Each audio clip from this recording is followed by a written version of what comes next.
ভারতের এক পাগলা এয়ারফোর্স অফিসার কাজ বাদ দিয়ে সারাদিন পড়ে থাকতো প্লেন বানানোর স্বপ্ন নিয়ে, আর এ কারণেই তার চাকরিও চলে যায়। এরপর তার জীবনে আসে তার চেয়েও পাগলা ট্যাগ মেয়ে, যে উঠে পড়ে লাগে ওই অফিসারকে বিয়ে করতে। এখন এই দুই পাগলের জীবন কোন দিকে গড়ায় সেটাই দেখবো আজকের গল্পে, যা ভারতের সত্য ঘটনা অবলম্বনে নির্মিত। মুভির নাম সারফিরা।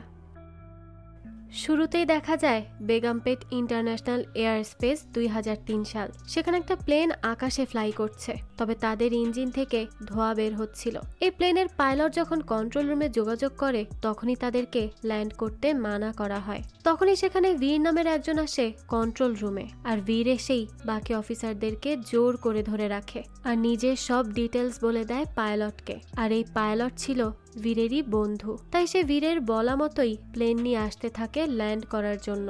বীর এরপর কন্ট্রোল রুম থেকে পালাতে শুরু করে, আর তার পেছন পেছন এয়ার গার্ডরাও চলে আসে। তখনই আমাদেরকে একটা বিষয়ে জানানো হয় যে ক্যাপ্টেন গোপীনাথের থেকে ইন্সপায়ার্ড এই কাহিনী। তো এরপর দেখা যায় রাস্তা দিয়েই দৌড়ে যাচ্ছে বীর। বীর তাড়াতাড়ি করে হাকিমপেট এয়ার স্টেশনে আসে, কারণ তার বন্ধু ল্যান্ড করবে, সেখানে যেন কোনো সমস্যা না হয়ে যায়। বীরকে এবং প্লেনকে আটকানোর জন্য কমান্ডোরাও বেরিয়ে আসতে থাকে। প্লেন আসে, ল্যান্ডও করে, কিন্তু কিছুতেই বীরের বন্ধু চাইতেন না প্লেন কন্ট্রোল করতে পারছিল না। এয়ারফোর্স আর কমান্ডো পেছনে আসতে থাকে, কিন্তু না, সেটা তো থামেই না। তো অনেকক্ষণ পর এক পর্যায়ে প্লেন থামে, আর দেখা যায় তখনই মুখ দিয়ে রক্ত আসছে চেয়ের। আর দেখা যায় যেই তার হুঁশে নেই। যেইকে দেখতে যাবে বীর, তখনই সেখানে কমান্ডো আর এয়ারফোর্স চলে আসে আর তাকে আক্রমণ করে বসে। দৃশ্য পরিবর্তন হয়, আর তখন সময়টা হচ্ছে 1998, অর্থাৎ আমাদের গল্প এবার 5 বছর পেছনে আসে। একটা ট্রেন যাচ্ছিল যেখানে আমরা রানী নামের মেয়েকে দেখি। রানী তার পরিবারকে নিয়ে আজ একটা ছেলেকে দেখতে যাচ্ছে যে তাকে রিজেক্ট করে দিয়েছে। তার পরিবারের লোকেরা খোঁজ নিয়েছে, ওই ছেলেকে নাকি এয়ারফোর্স থেকে বের করা হবে। তাই তারা এখন বুঝতে পারছে না রানী এই রকম একটা ছেলের সাথে কেন দেখা করতে চাইছে। এদিকে বীর একজনের বডির শেষকৃত্য করছিল। তখন দেখা যায় রানীদের ট্রেনও স্টেশনে এসে পড়ে, আর তারা সবাই সেখান থেকে নামে। সেখান থেকেই তারা আসে বীরের কাছে, যেখানে বীর বেশ নাচানাচি করছিল, কিন্তু রানীকে দেখেই তার নাচ শেষ হয়। তাই সে তাদেরকে নিয়ে তাড়াতাড়ি চলে আসে তার বাড়ি, অর্থাৎ একটা ট্যাঙ্কে। সে এখানেই আছে কারণ তাকে এয়ারফোর্স থেকে বের করা হয়েছে। তার সাথে তার সম্পত্তি, বাড়ি গাড়ি সব নিয়ে নেওয়া হয়েছে। এখন এক কথায় বলতে গেলে বীর একেবারে ফকির হয়ে গেছে। তো এখানে রানীকে আর রানীর পরিবারের সবাইকে বীর স্পষ্ট করে বলে যে আমার কাছে এখন কিচ্ছু নেই, আমার গলা পর্যন্ত ঋণে ভর্তি, আর আমি এখানেই থাকি। আশেপাশে কোনো দোকান নেই যে যখন ইচ্ছে তখন কেক আনবো। তো এখানে সে কেকের কথা স্পেশালি বলছে কারণ রানী বলেছে তার কেক খুব পছন্দ। তো বীর আরো বলে যে কিছু কিনে আনার মতো সেই সামর্থ্য এখন আমার নেই। এবার আপনারাই বুঝে শুনে বলুন কি করবেন। আর এ কারণেই সে রানীকে রিজেক্ট করেছিল। কিন্তু তখন রানী বলে তাহলে তোমার কাছে কিছুই নেই বলছো? বীর বলে না, আছে তো, আমার কাছে আমার আইডিয়া আছে। রানী তখন জিজ্ঞেস করে কিসের আইডিয়া? বীর বলে আমি এয়ারপ্লেন বানাতে চাই, মানুষকে আমি আমার এয়ারপ্লেনে উড়িয়ে নিতে চাই, এটাই আমার স্বপ্ন। এসব শুনে রানী বলে ও তাই নাকি? তখনই রানীর মা বলে আমরা এখানে এসেছি শুধুমাত্র ছেলে এয়ারফোর্সে ছিল বলে, না হলে রানীর জন্য অনেক ভালো ভালো ছেলে এসেছে। তখন রানী সত্যিটা বলে যে আমাকে 20 বার রিজেক্ট করা হয়েছে কারণ আমি রান্না করতে পারি না, মেয়েদের মতো লজ্জা লজ্জা মুখ করে কথা বলতে পারি না, আমি গান গাইতে পারি না, আমি এসবের কিছুই পারি না। কারণ আমারও একটা আইডিয়া আছে, আর সেটা হলো বেকারির বিজনেস। এটা আমার খুব বড় একটা স্বপ্ন। তো এইসব কথাবার্তা শেষে তারা সবাই খেতে বসে, আর তখনই বীর রানীকে বলে তোমাকে 20টা ছেলে রিজেক্ট করেছে তাই না?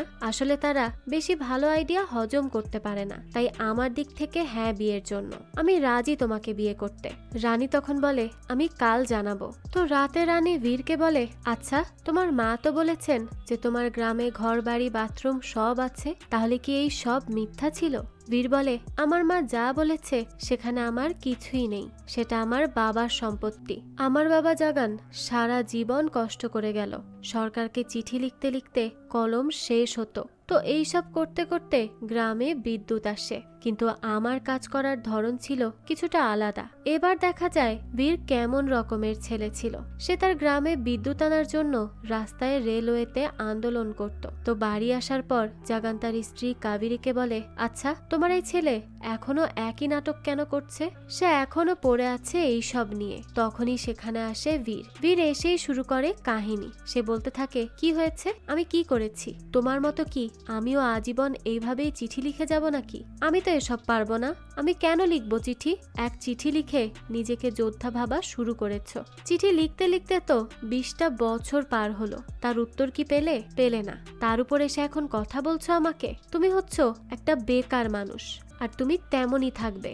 এইটা শুনে তার বাবা খুবই কষ্ট পায়, আর তাকে একটা সজোরে থাপ্পড় মেরে দেয়, আর বলে, যদি আমি মরেও যাই তুই আর আমার মুখ দেখতে আসবি না। তো এরপরই বীর তার বাড়ি ছাড়ে, আর পরে সে চলে আসে এয়ারফোর্সে। সেখানে সে দিন রাত কষ্ট করে এয়ারফোর্সে চান্সও পায়। আর একদিন সে তার মাকে একটা চিঠি লিখে সবটা জানায় যে সে এখন একজন এয়ারফোর্স। তার বাবা যদিও রাগে অভিমানে সেই চিঠিটা পড়ে না, কিন্তু বীরের মা ঠিকই সেটা পড়ে তাকে শোনায়। মনে মনে জাগানো খুব খুশি হয়, কিন্তু মুখ ফুটে সে কিছুই বলে না। এদিকে বীর, চেই আর স্যাম একসাথে প্লেন ওড়ায়। আবার তারা একসাথেই নিচে আসে। তারা তিনজনই খুব হাসি খুশি ভাবে নিজেদেরকে গড়ে তুলছিল একজন আদর্শ ফাইটার হিসেবে। এজন্য তারা অনেক কষ্টও করত। তো বীরকে দেখা যায় তার মা আবারও চিঠির উত্তর দেয়, আর কিছু সুন্দর সুন্দর কথা লিখে পাঠায়। যা পড়ে তো বীর খুশিতে নাচতে শুরু করে। তবে এখানে বীরকে খুশি হতে দেখে আরেকজন অফিসার, যার নাম নিধু মারান, সে রেগে মেগে তাকায়, যেন সে বীরকে পছন্দই করে না। তো একদিন বীর তার মা বাবার সাথে কথা বলার জন্য লাইনে আসে। তাদের সবাইকে 3 মিনিট করে করে সময় দেওয়া হয় নিজেদের আপনজনের সাথে কথা বলার জন্য। তো দেখা যায় বীরের সাথে এতদিন পর আজ তার বাবা প্রথম কথা বলতে আসে। বীর তো অসম্ভব খুশি ছিল, কিন্তু যখনই বীর তার বাবার সাথে কথা বলতে শুরু করে তখনই জাগান কান্না করে কাবেরীকে বলে, বীর কল কেটে দিয়েছে, হয়তো সে তার কাপুরুষ বাবার সাথে কথাই বলতে চায় না। বীর তখন বলে, না বাবা, দয়া করে এরকম বলো না, আমি তো তোমাকে শুনতে পাচ্ছি, তুমি কথা বলছো না কেন? তো তারপরই কাবেরী এসে হ্যালো হ্যালো বলে, কিন্তু কোনোই কথা আসে না। ওই সময় নিধু মারান বলে, সময় শেষ, পরবর্তী জনকে দাও মোবাইলটা। তো সেই সময় বীর অনেক রিকোয়েস্ট করতে থাকে যে তাকে যেন আর একবার কথা বলার সুযোগ দেওয়া হয়, কিন্তু নিধু মারান তো তার কোনো কথাই শোনে না। জাগান তো ওইদিকে মনে কষ্ট পেয়ে বাড়ি চলে যায়। বর্তমানে এই সব কথা শোনার পর রানী বলে, এই নিধু মারান তোমাকে এত অপছন্দ কেন করত? সেই কি তোমাকে এয়ারফোর্স থেকে বের করেছে নাকি? বীর বলে, না, আমি নিজেই রিজাইন করেছি, কারণ আমি নিজের এয়ারলাইন্স করতে চাই। তো এরপরই পরদিন রানী চলে যাওয়ার আগে সে বীরকে বলে যায় যে সে যেন তার এয়ারলাইন্স নিয়ে কাজ শুরু করে দেয়, আর রানী নিজে তার বেকারির কাজ করবে। তো এভাবেই তারা তাদের নিজেদেরকে আগে সফল করবে, তারপর বাকি সব দেখা যাবে। রানীর কথা শোনার পরই বীর আগের থেকে আরো বেশি কনফিডেন্স পায়। তার তো খুবই ভালো লাগে। তাই বীর এবার বিভিন্ন এয়ারলাইন্স কোম্পানিতে যাওয়া শুরু করে। জাজ এয়ারলাইন্সে তো সে গত 10 মাস ধরে যাচ্ছে আর আসছে, কিন্তু কোনো দেখা করার সুযোগই পাচ্ছে না কারোর সাথে। তবে তাও বীর হার মানতে রাজি নয়, তাই সে এভাবেই আসা যাওয়া লাগিয়ে রাখে। অন্যদিকে রানীও তার কেক বানানোর বিজনেসটা ভালোই করে যাচ্ছে। মানুষ তার কেক খুব পছন্দও করছে। এভাবে দেখতে দেখতে দিন যেতে থাকে, আর আমরা দেখি 2001 সাল মুম্বাইয়ের দৃশ্য, যেখানে দেখা যায় স্যামকে তার শ্বশুর বলে যে কোন কারণে মাথা খারাপ হয়েছিল কে জানে, এয়ারফোর্সের জব ছেড়ে এখন ঘরে বসে আছে। এটা কোনো কথা হলো? তখনই সেখানে বীর হর্ন বাজায়, আর পরে স্যামের শ্বশুর রেগে গিয়ে বীরকে বলে, বীর, তুই কখনো ইনভেস্টার্স পাবি না, আর তোর নিজের এয়ারলাইন্সও হবে না। আমার কথা তুই মিলিয়ে নিস, দেখবি কখনো হবে না। বীরও তখন বলে, আঙ্কেল আপনি কি বলছেন? আমি তো কিছুই শুনতে পাচ্ছি না। তো এইসব মজা করেই বীর চলে আসে স্যামকে নিয়ে। তারা আসে একটা অফিসে। সেখান থেকে সে কিছু কাজ করার পর চলে আসে জাজ এয়ারলাইন্সে। বীর এখানে পরিচিত হয় চিত্রা নামের একজন মহিলার সাথে। এই চিত্রা একজন ভালো সাংবাদিক। এখানে আমরা আরো একজনের সাথে পরিচিত হই, যার নাম পারাস। তো পারাস এই কোম্পানির মালিক, তাই সে যে ওয়াশরুম ইউজ করে সেখানে ভুলেও কাউকে দেখলে তার তো চাকরি শেষ। তো তখন দেখা যায় বাইরে বসে চিত্রাকে বীর বলতে থাকে যে সে এখানে এসেছে পারাসের সাথে মিটিং করতে। তার তাকে সে বিজনেস আইডিয়া দিবে যেন সে তার বিজনেসে ইনভেস্ট করে। চিত্রা তখন বলে, আরে ওই পারাস কারো সাথে সোজা মুখে কথাই বলে না, খুব অহংকারী সে, দেখো তুমি পারো কিনা তার সাথে কথা বলতে। তো এরপরই দেখা যায় জাজ এয়ারলাইন্স থেকে প্লেন আকাশে ওড়ে। তখন সেই পারাসের সাথে দেখা করতে আসে প্রকাশ নামের একজন, কিন্তু পারাস এতই অহংকারী যে সে তার সাথে হাত পর্যন্ত মেলায় না। কিছুক্ষণ পরে বীর পারাসের পাশের সিটে এসে বসে আর তাকে বলে, স্যার আমি অনেক চেষ্টা করেছি, কিন্তু এছাড়া আমার হাতে আর কোনো উপায় ছিল না মিট করার। আমার একটা নিজের এয়ারলাইন কোম্পানি খুলতে চাই, আপনি যদি এখানে পার্টনার হয়ে যান তাহলে আমরা খুব সাকসেসফুলি সেটা রান করতে পারবো। আর এখানে সাধারণ মানুষও সহজে ট্রাভেল করতে পারবে, অনলাইনে টিকিটও বুকিং করতে পারবে, কম কস্টে আমাদের বেশি লাভ সম্ভব হবে। কিন্তু এই অহংকারী পারাসের এই কথাটা হজমই হয়নি। সে বলে, আমার ক্লায়েন্টরা আমাকে টাকা দেয় ভিআইপি সার্ভিসের জন্য, তারা কখনোই মানবে না তাদের পাশে কোনো মাছওয়ালা বা কৃষক এসে বসবে, তাই জরুরি না সব পাখির পাখা হলেই সে উঠতে পারবে। এসব কথা শুনে এবার তো প্রচন্ড রাগ উঠে যায় বীরের। বীর তখন বলে, আর জরুরি না যে সব পশুর মেরুদণ্ড থাকলেই সে সোজা হয়ে দাঁড়িয়ে যাবে। তো এখানে তর্ক বিতর্ক করার পরই পারাস বলে তাকে এখান থেকে সরে যেতে, কিন্তু বীর বলে, না আমি যাব না, আমি এর জন্য টিকিট কিনেছি টাকা দিয়ে। এরপর দেখা যায় পারাস বিমানবালার কানে কানে কি যেন বলে, আর কিছুক্ষণ পরই পাইলট জানায় যে কিছু টেকনিক্যাল কারণে তাদেরকে টেক অফ করতে হবে। পারাস তখন বলে, টিকিট তোমার কিন্তু বিমান আমার। এ কথার মাধ্যমেই বীর বুঝে যায় যে বীরের জন্যই এই টেক অফ হচ্ছে। বীর তারপর আর না পেরে সেখান থেকে নেমে আসে। তখনই তার সাথে দেখা করতে আসে প্রকাশ। প্রকাশ বলে, আমি আপনার সাথে কথা বলতে চাই। বীর তখন বলে, আপনার সাথে দেখা করার জন্য কতবার গিয়েছি, কিন্তু আপনার কাছে 5 মিনিটও সময় হয়নি আমার সাথে কথা বলার। প্রকাশ তখন বলে, তোমার আজকের কাণ্ডের জন্য আমার কাছে 1 ঘন্টা সময় আছে, তো চলো কথা বলি। তো এই প্রকাশ আসলে এতক্ষণ ধরে বীরের সব কাণ্ড দেখেছিল, তাই সে ইমপ্রেস হয়ে বীরের কাছে এসেছে। এরপর দেখা যায় বীর তাকে নিয়ে একটা রেস্টুরেন্টে এসে বসে আর সে সেখানকার ধোসা তাকে খেতে দেয়। প্রকাশ সেটা খেয়ে বলে, বাহ ভালোই তো টেস্টি, এইসব খাবার তো ভালোই লাগে, আসলে আগে কখনো এভাবে এরকম কিছুতে বসে আমি খাইনি। বীর তখন বলে, হ্যাঁ এখানে এই জন্যই নিয়ে এসেছি, আর আমার জন্য তো আপনার ফ্লাইটে কিছু খাওয়াও হয়নি। তো তারপরই সেখানে এই রেস্টুরেন্টের মালিক এসে বলে, আমার দোকান থেকে এই পাশের 5 স্টারের শেফরা লুকিয়ে লুকিয়ে খায়, আর আমরা যেখান থেকে জিনিসপত্র আনি তারাও সেখান থেকেই আনে। তারপর বীর পাশের কয়েকজন কাস্টমারকে জিজ্ঞেস করে, তোমরা 5 স্টারে খাও না কেন?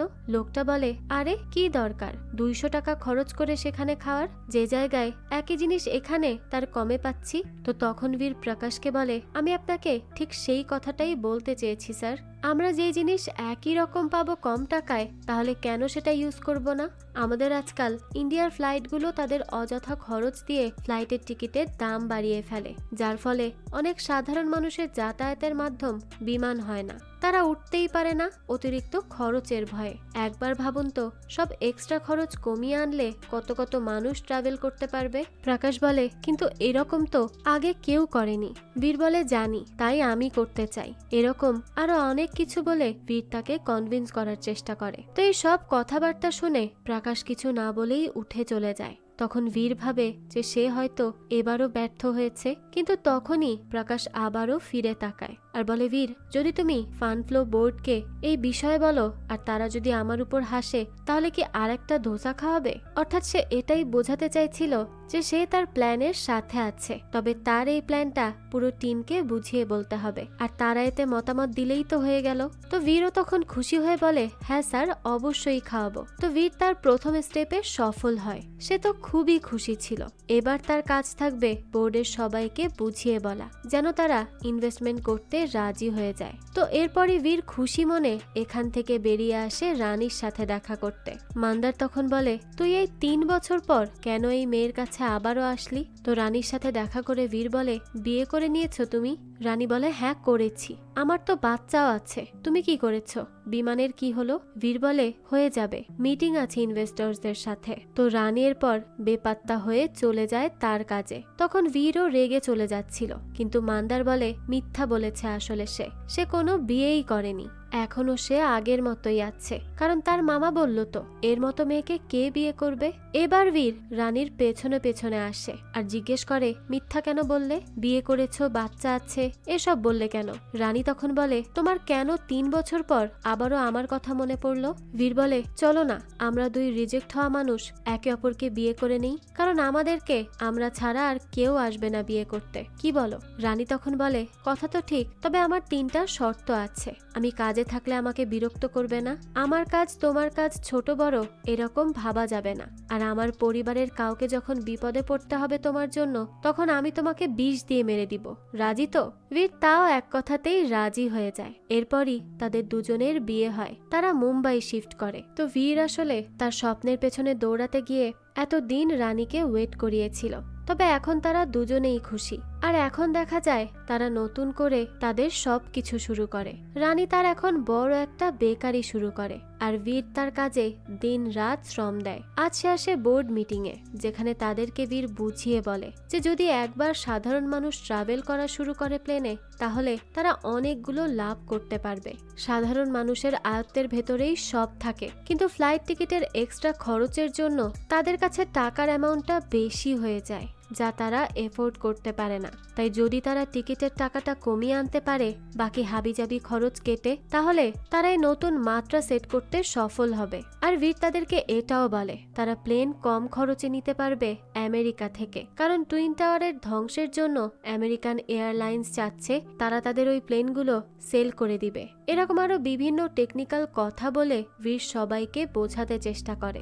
অনেকক্ষণ ধরে এই মিটিং চলে। পরে তারা বলে, আপনি যান, আমরা আলোচনা করে জানাবো। তো তারপরই ভয়ে ভয়ে বাইরে অপেক্ষা করতে থাকে বীর। কিছুক্ষণ পরই সেখানে আসে প্রকাশ আর বীরকে বলে, বীর আম সরি। বীর তখন বলে, কেন, হয়নি স্যার? প্রকাশ বলে, আম সরি যে তোমার আমাকে ধোসা খাওয়াতে হবেই না। তারা রাজি হয়ে গেছে, কারণ সে তো বলেছিল বোর্ডের লোকজন যদি বীরের কথা শুনে প্রকাশের উপরেও হাসে, তাহলে তাকে আবারও ধোসা খাওয়াতে হবে। কিন্তু এবার তো তারা ইমপ্রেসই হয়েছে, আর বীরও তো এই কথা শুনে অসম্ভব খুশি হয়ে যায়। পরে প্রকাশ বলে, এখন চিন্তার বিষয় হচ্ছে আমাদেরকে কিন্তু সময় দিতে হবে টাকা রিলিজ করতে। প্রাইভেট কোম্পানি তো, বুঝতেই পারছো। তাই ততক্ষণে যদি আমেরিকান এয়ারলাইন্সের রেট বেড়ে যায় তাহলে, তাই যদি তুমি অ্যাডভান্স করে রাখতে পারো ভালো হতো। পারবে কি? তখন বীর বলে, আমার মায়ের জমিটা বন্ধক করতে হবে, তাহলে টাকা পেতে পারি। প্রকাশ তখন বলে, উনি রাজি হবেন? বীর মন খারাপ করে বলে, আমার মা আমার কথা কখনো ফেলতেই পারে না, তাই সে রাজি হয়েই যাবে। তো এরপরই বীর নিউ দিল্লি ডিজিসিএতে আসে, কিন্তু সে এত আগে আসার পরও তাকে রিসেপশনিস্ট ভেতরে যেতে দেয় না, আর বাকিদেরকে সহজেই দিচ্ছিল। তো বীর এসে এই ব্যাপারে প্রশ্ন করলে তাকে উল্টো অপমান করে বলা হয় যে এটা হচ্ছে ডিজিসিএ, কোনো রাস্তার দোকান নয়, তাই কম কথা বলে অপেক্ষা করো। এইভাবে অপেক্ষা করার পরই দেশমুখ আসে, কিন্তু বলে, আমার তোমার আইডিয়া পছন্দ হয়েছে, কিন্তু এখন সময় কম, পরে কথা হবে। তবে তার তো যেন আর সময়ই হয় না। এইসব করতে করতে 3 মাস লাগিয়ে ফেলে। একবারও বসে কথা পর্যন্ত বলে না দেশমুখ। তাই কোনো উপায় না পেয়ে চিত্রার হেল্প নিয়ে সে প্রেসিডেন্টের সাথে দেখা করতে আসে। আর প্রেসিডেন্ট একটা স্কুলে আসছিল, তাই এই সুযোগটা বীর হাতছাড়া করতে চায়নি। চিত্রাও খুব রিস্ক নিয়ে বীরকে হেল্পটা করে। তো দেখা যায় বীর এসেই প্রেসিডেন্টকে চেঁচিয়ে বলে, স্যার এই দেশের মানুষের একটা সুযোগ পাওয়া দরকার স্যার, আপনারা একটা সুযোগ দিন, দেখবেন এরা সব পারবে। স্যার প্লিজ আমার কথাটা বোঝার চেষ্টা করুন। তো এইরকম কথা বলার সময়ই তাকে গার্ড ধরে নিয়ে যাচ্ছিল, কিন্তু তখনই প্রেসিডেন্ট তাকে আটকায় আর বীরকে ডাকে তার রুমে। বীর এসে তার দুঃখের আসল কাহিনীটা বলে।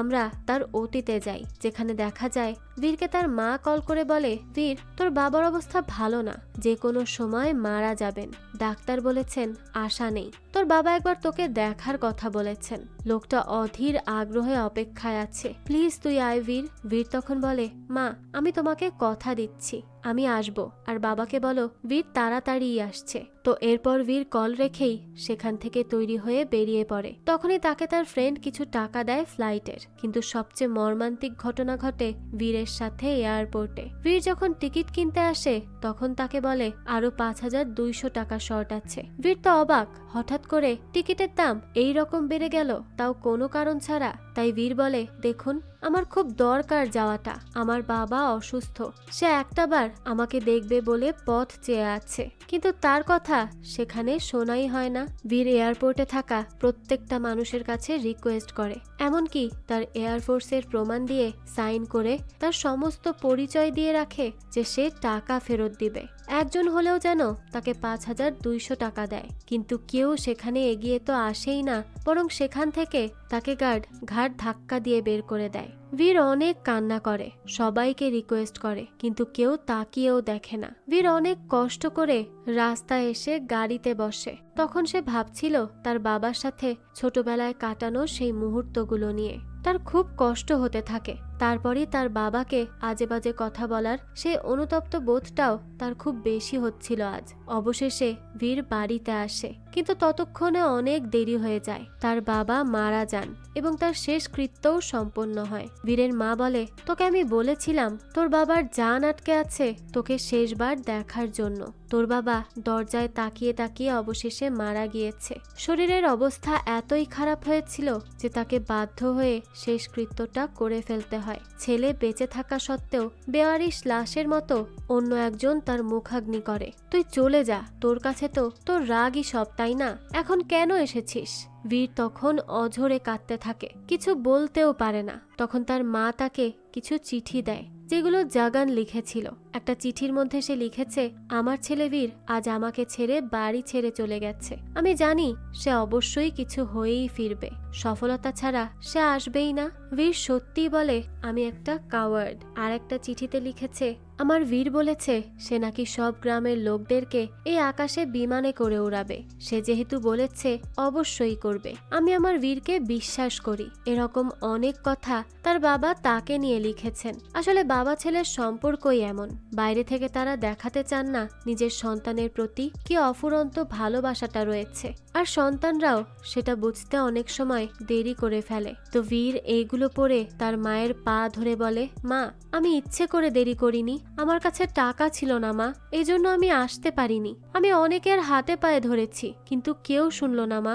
বাবাকে বলো আমাকে মাফ করে দিতে। আমি সত্যি ওনাকে খুব ভালোবাসি মা। বাবা ভেবেছেন আমি রেগেছিলাম, কিন্তু না মা, আমি রেগেছিলাম না, আমার শুধু পর্যাপ্ত টাকা ছিল না। তো বর্তমানে এই সব কিছু প্রেসিডেন্টকে বলে সে তো পুরোই কনভিন্স করে ফেলে তাকে। আর প্রেসিডেন্টের আদেশে এবার দেশমুখও তার সাথে মিট করতে বাধ্য হয়। দেশমুখ বলে, আমি কি মানা করেছিলাম নাকি? সোজা যে প্রেসিডেন্টের সাথে দেখা করতে চলে গেলে? বীর তখন বলে, আপনার থেকে বেশি প্রেসিডেন্টের সাথে দেখা করা সহজ লেগেছে, তাই সেটাই করেছি। তো এরপরই দেশমুখ কাগজপত্রে সিল দিয়ে দেয়। শুরু হয় মালয়েশিয়াতে তাদের এয়ারপ্লেনের কাজ।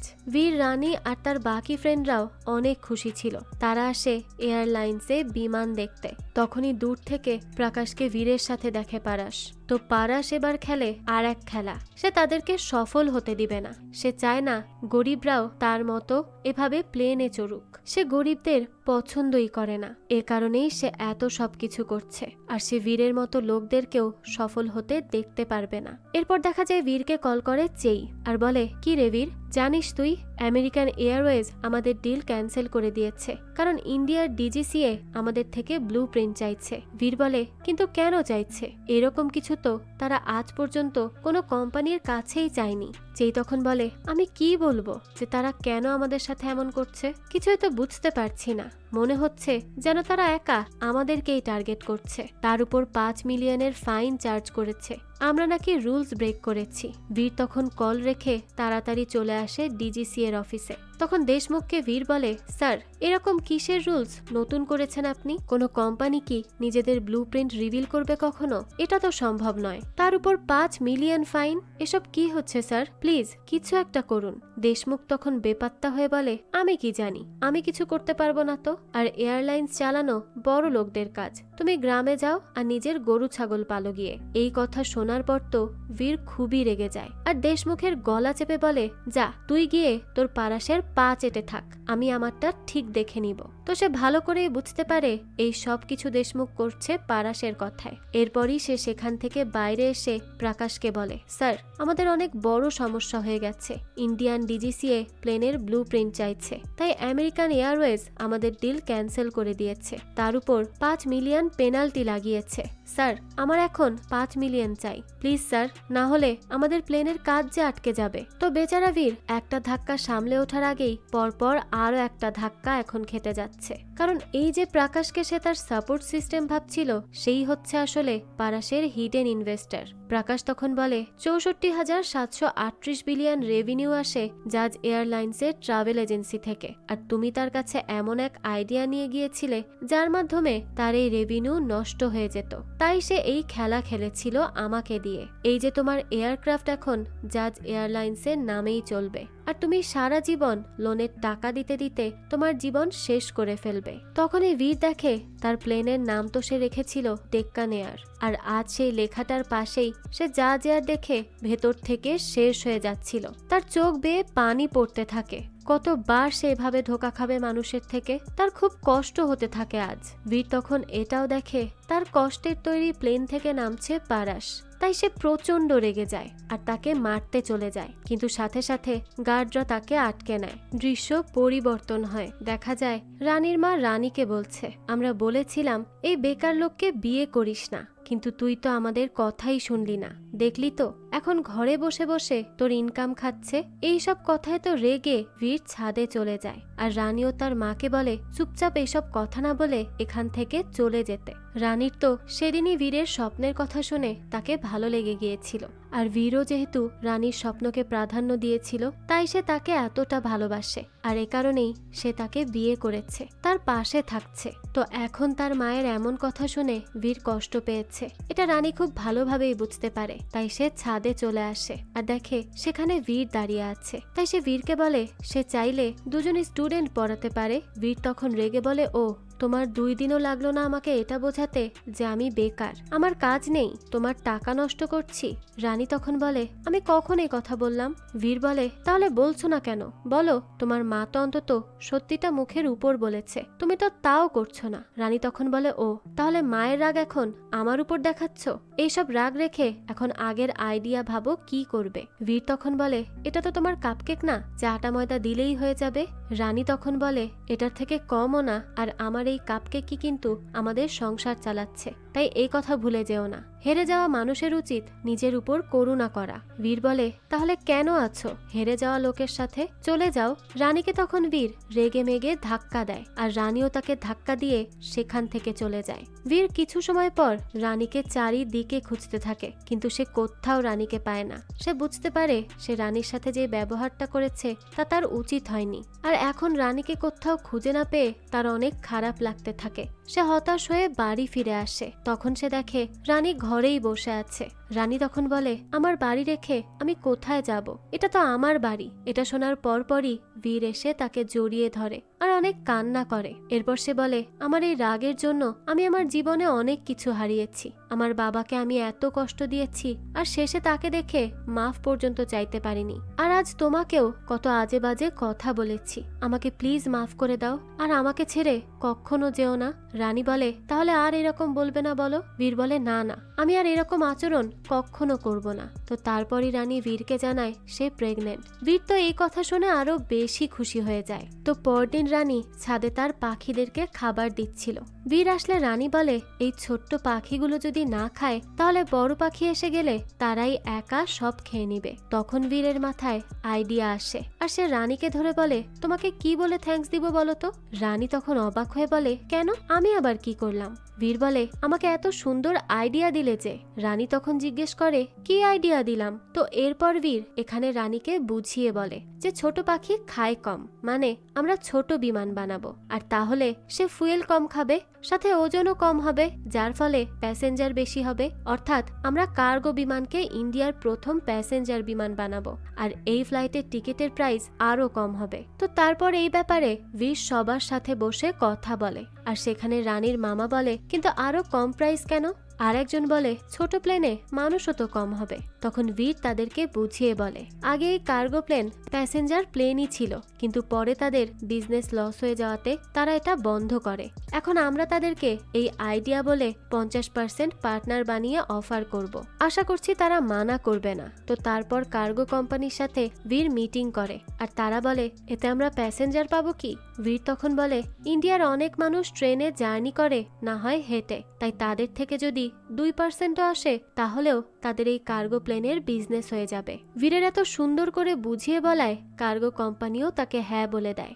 বীর সহ বাকি সবাই তো অনেক খুশি হয় এতে। এরপর বীর রানীকে বলে, রানী, এবার পারাস কিছুদিনের জন্য বাইরে আছে, এই সুযোগে আমাকে সব কাগজপত্র সাবমিট করতে হবে, যাতে করে কার্গোকে নিয়ে আসতে পারি। রানী বলে, হ্যাঁ আনো, সমস্যা কি? বীর তখন বলে, তার জন্য আমার 15,000 টাকা লাগবে, প্লিজ তুমি আমাকে দিয়ে দাও, আমি খুব তাড়াতাড়ি এই ঋণ শোধ করে দিব। রানী তখন রেগে সেখান থেকে তার বেকারিতে আসে আর বলে, 20,000 নিয়ে নিও, তুমি বড় স্বপ্ন দেখছো, তাই এসব ছোট ছোট অ্যাকাউন্ট বলা বাদ দাও। আর হ্যাঁ, নিজের স্ত্রীর থেকে কিছু নিলে যে সেটা ঋণ হয়, এটা তো আমি জানতাম না। বীরের তখন মনে পড়ে রানীর দেওয়া 3 শর্তের কথা, তাই সে রানীকে এসে সরি বলে। রানী তখন বলে, আমি বিয়ের আগেই বলেছি, আমাদের মধ্যে যা আছে সব আমাদের হবে, এখানে কিছুই একা কারো নয়, আমার সব কাপকেক তোমার, আর তোমার সব প্লেন আমার। তাহলে এসব কি বলেছিলে তুমি একটু আগে? আমার থেকে টাকা নিবে ঋণ হিসেবে, তাই নাকি? তো তারপর বীর অনেকবার সরি বলে আর তাকে জড়িয়ে ধরে। সে এমনটা আর কখনো করবে না বলে প্রমিস করে। অন্যদিকে রাতে পারাস তার ভাই বাবারকে বলে, কি হয়েছে, এখনো জেগে আছো যে? বাবার বলে, না ভাই, কিছু না, ছোট একটা বিষয়, আমি সামলে নিব। পারাস বলে, না, আমাকে বল কি হয়েছে। আর তোকে তো আমি বলেছি গুড নিউজ না বললেও চলবে, কিন্তু ব্যাড নিউজ আমাকে সাথে সাথে জানিয়ে দিবি, তাই বল কি হয়েছে।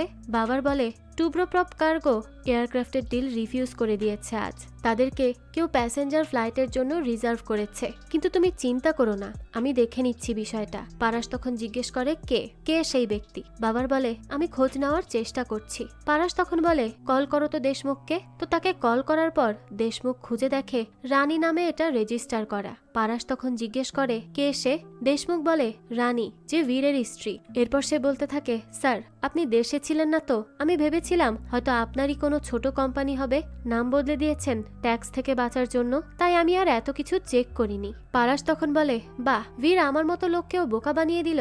বাবার তখন বলে, ভাই, এখন কি করব আমরা? পারাস বলে, উঠতে দাও তাকে। এদিকে স্যাম হিসেব করে বলে, আমরা কিভাবে উঠবো, আমাদের এখনো আরো 3 কোটির ইনভেস্টমেন্ট চাই। বীর বলে, আরো কোথাও কি কস্টিং কম করা যাবে? তখন মান্দার মিষ্টি নিয়ে এসে বলে, কি খবর? তারপরে স্যাম বলে, আরে সম্ভব না বীর এসব কস্ট কমানো, এতটা তো লাগবেই। তারপরে বীর কল পেয়ে একটা ব্যাংকে আসে, সেখানে তো ব্যাংকার বলে, এত টাকা আসছে দেখে তো আমি ভাবলাম ইনকাম ট্যাক্সকে কল করি, দেখো মিনিটে মিনিটে টাকা আসছে। তারপরে বীর বলে, আমি একটা কল করি।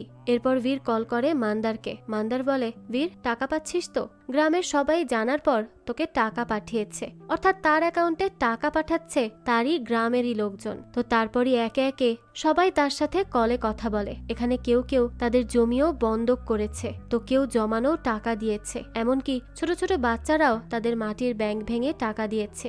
এসব দেখে তো খুব বেশি আবেগপ্রবণ হয়ে যায় বীর, কারণ তারা সবাই আশা করছে যে বীর সাধারণ মানুষের স্বপ্ন পূরণ করবে। কিন্তু বীর বলে, না না, তুই এদের জমি ফিরিয়ে দে, না হলে আমি এসে দিব। তখন কাবেরী বলে, বীর, আমি গিয়েছিলাম, কিন্তু কোনো লাভ নেই, এখন সুদ দিতে হবে, তাই তারা যা চাইছে তাই কর। তুই জানিস তো তোর বাবার ইচ্ছা কি ছিল? তোর বাবা সবসময় বলতেন আমার বীর যা বলে তাই করে দেখায়, তাই বীর তোর বাবার কথার মান রাখ, আর যা ওর। কি বীর, করবি তো?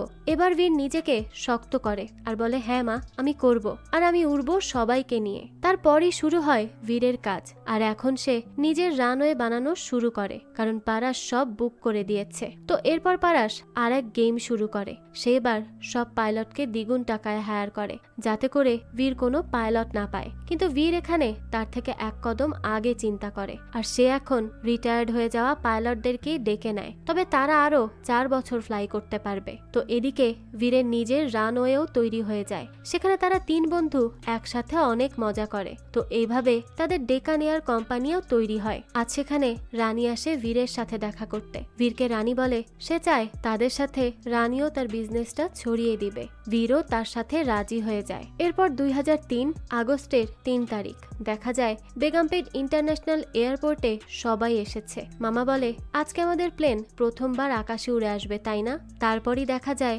সেখানে চেয়ে আসছে ডেকান এয়ারপ্লেন নিয়ে। হঠাৎ করেই দেখা যায় ফুয়েল কম হয়ে যায়, কিন্তু তাদেরকে ল্যান্ড করতে মানা করা হচ্ছে। আর এই সব কিছু করিয়েছে পারাস। সে মানুষের জীবনের চিন্তাও করেনি, শুধু সে বীরের থেকে জিততেই এত কিছু করে বসেছে। তখনই বীর বুঝতে পারে কিছু তো একটা গোলমাল আছে, তাই সে নিজে চলে আসে কন্ট্রোল রুমে। আর এর পরের দৃশ্য তো আমরা গল্পের শুরুতেই দেখেছি। বীরের কথা মতো প্লেন ল্যান্ডও করা হয়, আর সেখান থেকে একটু আহত হয়েই বেরিয়ে আসে চেই। তবে সে মারা যায়নি, তাকে জীবিত দেখেই তো অনেকটা শান্তি পায় বীর। এরপরই বীরকে ধরে আনা হয় নিধু মারানের কাছে। নিধু মারান বলে তুমি কেন জোর জবরদস্তি করে প্লেন ল্যান্ড করালে? সমস্যাটা কি ছিল? বীর বলে এটা না করলে আমাদের এয়ারপ্লেনের লঞ্চ হতো না, আর 27 তারিখ যে করেই হোক হতে হবে এটা স্যার। নিধু মারান বলে এর জন্য কিন্তু তোমাদের 10 বছরের জেলও হতে পারে, ফাইনও লাগবে। তারপরও নিধু মারান রিপোর্ট করে বলে জানিয়ে দাও যে 3 বানর টেরোরিস্ট নয়, তাই কোনো জেল হবে না, তবে কিছু ফাইন দিতে হবে। তো বীরও এবার খুশি হয়ে যায়। তো চেই তখন চলে যায়, আর বীর বলে কিন্তু স্যার আপনি তো আমাকে পছন্দ করতেন না, তাহলে এই হেল্প কেন করলেন? নিধু মারান বলে আমি এখনো তোমাকে পছন্দ করি না, কিন্তু আজ কথা আমাদের ইগোর নয়, বরং একজন এয়ারফোর্সের দায়িত্বের। একজন সত্যিকারের লিডার তার সাথীকে কখনো একা ছাড়ে না, আর তুমি আজ সেটাই করেছো। তুমি সত্যিকারের লিডার বীর, তাই আজ তোমাকে শাস্তি দিলে আমি নিজেকে সম্মান করতে পারতাম না। বীর তখন নিধু মারানকে তার জন্য ধন্যবাদ জানায়। পথে আবারও পারাসের সাথে দেখা হয় তার। পারাস প্রতিবারের মতোই আজও চেষ্টা করে বীরকে কষ্ট দিয়ে কথা বলতে, কিন্তু বীর বলে আমার কাছে এত টাকা নেই যে হারানোর ভয় থাকবে। আমার পেছনে আমার শক্তি হিসেবে পাবলিক আছে স্যার, আর আমার ভয় হয় আমার সেই পাবলিক আমার পেছনে থাকলে আপনার দামি টিকিট কে কিনবে? এই কথা বলেই বীর সেখান থেকে চলে যায়। এরপর সে দেখা করে নেতা নাকুলের সাথে, আর তাকেও সে কনভিন্স করে ফেলে তার ডেকান এয়ারপ্লেনে ফ্লাই করার জন্য। নাকুল পরে প্রেসের সামনে ডেকান এয়ারপ্লেন উদ্বোধন করে। তো প্রথম এই প্লেনে ফ্লাই করার জন্য তৈরি হয় সবাই, কিন্তু হঠাৎ করেই দেখা যায় ধোঁয়া আসছে। বীর বুঝতে পারে না কি করে কি হলো। তারপরও সে ক্যাপ্টেন মানোহারকে বলে প্লেন থামাতে, কিন্তু সে তো কিছুই শুনছিল না। তাই বাধ্য হয়ে বীরই এই প্লেন থামায়। নাকুলের পর সেখান থেকে রেগে চলে যায় আর বলে আমার জান যেতে যেতে বেঁচেছে, আমি আর কখনো আসবো না, আর এই নিয়ে আপনি কথাই বলবেন না। চারিদিকে নিউজও ছড়িয়ে যায় যে ডেকান এয়ারপ্লেন আনসেফ। এদিকে রানীর তখন বাচ্চাও হয়ে যায়। বীরের তার বাচ্চাকে দেখার পরই তার বাবার কথা মনে পড়ে। তো এরপরই সেখান থেকে আসার পর সে চেক করে দেখে যে কেউ ইচ্ছা করেই ফুয়েল লিক করেছে। তারপর বীর অনেক ভেবেচিন্তে মনে করে সে একবার দেখেছে ক্যাপ্টেন মানোহারকে কিছু করতে, তাই এবার সে মানোহারকে ডেকে বলে যে আমি আপনাকে বিশ্বাস করেছিলাম। মানোহার বলে আমার টাকার প্রয়োজন ছিল, আমার অনেক ঋণ। বীর তখন বলে আমার থেকে বেশি, আমাদের সবার থেকে বেশি। জান আপনি আমার বাবার বয়সী, আপনাকে আর কিছুই বলার নেই। যেই তখন বলে এইভাবে যেতে দিবি? বীর বলে হ্যাঁ আমি বিশ্বাস করলাম আপনাকে, আপনি আমার বাবার বয়সী স্যার, আর কিচ্ছু বলতে চাই না। তারপরে ইনকোয়ারি বসে। তখন নিজ ইচ্ছাই মানোহার তার দোষ স্বীকার করে, আর ডেকান এয়ারপ্লেন ক্লিয়ার হয় ফ্লাই করার জন্য। কিন্তু খবরের কাগজে এখনো ছাপে যে কেউ বিশ্বাস করতে পারছে না তাদেরকে, তাই কেউ আর ফ্লাই করবে কিনা জানা নেই। তখন চেইকে ওয়ালিয়া কল করে আর বলে তারা রাজি ডেকান এয়ার কেনার জন্য। 150 মিলিয়ন অফারও করেছে তারা, কিন্তু বীর মানা করে দেয়। যেই তখন বলে আমরা রাস্তায় এসে যাব, কিন্তু তাও তুই তোর ইগো নিয়ে আছিস। আমার সাথে আমার বাবা কথা বলেন না এয়ারফোর্স ছাড়ার পর, আর স্যাম তার শ্বশুরের অপমান রোজ সহ্য করছে তোর দিকে তাকিয়ে, আর তুই এখনো তোর ইগোতে আছিস। বীর বলে এটা আমার ইগো নয়, আমার বিশ্বাস, আমার বিশ্বাস আমরা পারবো। তোর কি মনে হয় কেন ওয়ালিয়া এত বড় অফার দিচ্ছে? কারণ সে জানে ডেকান এয়ার উড়ে গেলে ইন্ডিয়া অনেক দূর চলে যাবে। আর যদি আমি 150 মিলিয়নের অফার নিয়ে নেই, তাহলে ইন্ডিয়ার 900 মিলিয়ন মানুষ ওরা স্বপ্ন হারিয়ে ফেলবে। তারপর আর চেই কিছুই বলে না, সেখান থেকে চলে যায়। এরপর কেটে যায় আরো কিছুদিন, আর এখন বীর এসেছে চিত্রার কাছে ইন্টারভিউ দিতে, আর সেই সমস্ত মানুষের বিশ্বাস আবারও ফিরে পাওয়ার চেষ্টা করতে। সেখানে তাকে সাপোর্ট করতে চেয়েও আসে। বীর একদিকে ইন্টারভিউ দেয়, আর একদিকে পারাসও দেয়। বীর বলে, আসলে কিছু বড়লোক ভাবে আমাদের মতো সাধারণ মানুষ যদি তাদের মতোই উঠতে শুরু করে তাহলে তাদের সমান না হয়ে যায় বা তাদের উপরে না চলে যায়। আমি সেই সমস্ত সাধারণ মানুষের কথা ভেবেই সবচেয়ে কম টাকায় টিকিট এনেছি। আর কম টাকায় টিকিট মানেই সেফটিতে কম্প্রোমাইজ করা হয়েছে এমন না। সরকারের সেই সমস্ত সেফটি টেস্টে আমাদের ডেকার এয়ারপ্লেন পাশ করেছে, যেগুলোতে তাদেরও এয়ারপ্লেন পাশ করেছে। তাই এখানেও সন্দেহ রাখার কোনো অবকাশ নেই। আর ওদিকে দেখা যায় পারাস তো বীরের সম্পর্কে নেগেটিভ কথা বলেই যায়। বীর তখন তাদের বিশ্বাস করাতে একটা সিদ্ধান্ত নেয় আর বলে, আমার এয়ারপ্লেনে প্রথম ট্রাভেল করবে আমার জীবনের সবচেয়ে প্রিয় 3 জন মানুষ, আমার মা, আমার স্ত্রী রানী আর আমার 8 দিনের মেয়ে আমু। এরপরে দৃশ্য আসে 5 আগস্ট 2003 সালের সকাল 9:40। আজ মুম্বাইয়ের ফ্লাইট ছিল কিন্তু কেউ আসেনি। তখনই মন খারাপ করে বীর রানীকে বলে, আমি মানুষের বিশ্বাস জয় করতে পারিনি রানী। যেতে যেতে অনেক পুরনো স্মৃতি মনে পড়ে তার। তারপরই সেখানে হঠাৎ করে স্যাম এসে কান্না করে আর হাসে আর বলে, আমি সরি বীর, আমারই দোষ। বীর বলে, মানে? স্যাম বলে, আসলে আমি হয়তো কিছু করেছি, তাই আমাদের ওয়েবসাইটে সমস্যা হয়ে গিয়েছিল, সেজন্যই আমাদের থেকে এই সমস্ত ফ্লাইট ক্যান্সেল হয়ে গেছে। তবে শুধুমাত্র সেটা মুম্বাইয়ের ফ্লাইট, বাকি সব ফ্লাইট ফুল ভরে আছে প্যাসেঞ্জারে। আগামী 3 দিন পর্যন্ত আমাদের টিকিট শেষ, ফুল বুকড বীর। আমরা জিতে গেছি বীর, আমাদের উপর মানুষ বিশ্বাস করেছে। তখনই বীর দৌড়ে এসে দেখে পুনে থেকে ফ্লাইট এসেছে আর সেখান থেকে একে একে মানুষ আসছে। এখানে তার গ্রামের অনেকে ছিল, তার মাও ছিল। বীর তার মাকে তখন জড়িয়ে ধরে কান্না করে আর তার মা জাগানের ছবি দেখে আজ গর্ব করে, কারণ বীর তার স্বপ্ন পূরণ করেছে। আজ বীর অনেক খুশি, যা বলারও বাইরে। ঠিক তার কিছুক্ষণ পরই কল আসে পারাসের আর সে বলে, শুভেচ্ছা বীর। বীর তখন বলে, আপনার এই কলেরই অপেক্ষায় ছিলাম। পারাস তখন বলে, আমি একটা বিজনেস প্রপোজাল এনেছি তোমার জন্য। বীর এবার ধমক দিয়ে বলে, তুই কে রে আমাকে বিজনেস প্রপোজাল দেওয়ার? আর যাই করে নিস না কেন আমাদেরকে এখন আর থামাতে পারবি না। এখন ইন্ডিয়ার সাধারণ মানুষ উঠতে শিখেছে, তারা এখন আরো উঁচুতে উঠবে। রাগ কল কুকুর কোথাকার। পারাস তো ভয়ই পেয়ে যায় এবার। তারপর বীর, স্যাম আর চেই তারা 3 বন্ধু হাসতে হাসতে চলে যায়। এরপরই এই গল্পটা যার অর্থাৎ বাস্তবের গোপীনাথকে এখানে দেখানো হয়, যে এত কিছুর পরও হার মানেনি, শেষ পর্যন্ত লড়ে গেছে আর বিজয় ছিনিয়ে এনেছে। তো এরপরই দৃশ্য পরিবর্তন হয় আর দেখা যায় একজন বড় বিজনেসম্যান বীরের সাথে হাত মিলিয়ে সাধারণ মানুষের সাথে ফ্লাইটে যাওয়ার জন্য আসে। তখন লোকটা তাদেরকে বলে, এই পাগল লোকটা শেষে সবাইকে এক সিটে বসিয়েই দিল, তাই না? আজ তুমিও ব্যবসায়ী, আমিও ব্যবসায়ী। এই কথার সাথে সাথেই আজকের গল্পটা শেষ হয়। তো এক সাধারণ মানুষের আকাশে ওড়ার এই স্বপ্ন পূরণের গল্পটা আপনাদের কাছে কেমন লেগেছে সেটা অবশ্যই আমাদেরকে কমেন্ট করে জানাবেন। যদি এতটুকু ভালো লেগে থাকে তাহলে একটি লাইক দিয়ে যাবেন। আর হ্যাঁ, আমাদের এই চ্যানেলে কিন্তু প্রতিনিয়তই নতুন নতুন ভিডিও আপলোড করা হয়। সেই সব ভিডিওর আপডেট পেতে আমাদের চ্যানেলটিকে সাবস্ক্রাইব করে বেল আইকনে অল দিয়ে রাখতে কিন্তু ভুলবেন না। আর এই সম্পূর্ণ মুভিটি আমাদের টেলিগ্রাম চ্যানেলে আপলোড দেওয়া আছে। মুভিটি দেখতে চাইলে কমেন্ট বক্সে দেওয়া লিঙ্ক থেকে জয়েন করে নিন আমাদের টেলিগ্রাম চ্যানেলে। আজকে তাহলে এই পর্যন্তই, আবারও হাজির হব নতুন কোনো ভিডিও নিয়ে। সেই পর্যন্ত সবাই ভালো থাকবেন আর আমাদের চ্যানেলের সাথেই থাকবেন। ধন্যবাদ।